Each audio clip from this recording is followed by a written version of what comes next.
நண்பர்களே, கருணை காட்டுவதன் முக்கியத்துவத்தை புரிந்து கொள்ள இந்த கதையை கண்டிப்பாக பார்க்க வேண்டும்.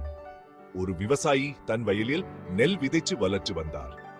அந்த வீட்டுக்கு பக்கத்தில் ஒரு பெரிய மரம் இருந்தது. அந்த மரத்தில் ஏராளமான காக்கைகள் சூடு கட்டி வாழ்ந்து வந்தன. காக்கைகளின் சத்தம் அந்த விவசாயியை எரிச்சலைய செய்தது. ஆனாலும் அவர் தினமும் வீட்டில் மீதமான உணவை அந்த காக்கைகளுக்கு வைப்பார்.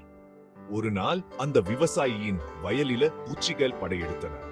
பூச்சிகள் நெக்கதிர்களை மொத்தமாக தின்ன ஆரம்பிச்சன. விவசாயிக்கு ரொம்பவே வருத்தப்பட்டார். பூச்சிகளை விரட்ட எவ்வளவோ முயற்சி செய்தோம், ஒன்றும் பலனளிக்கவில்லை. அப்போதுதான் திடீரென்று காக்கைகள் சூட்டம் வந்து அந்த பூச்சிகளை பிடித்து தின்ன ஆரம்பித்தன. இதை பார்த்து விவசாயிக்கு ஆச்சரியம் தாங்க முடியவில்லை.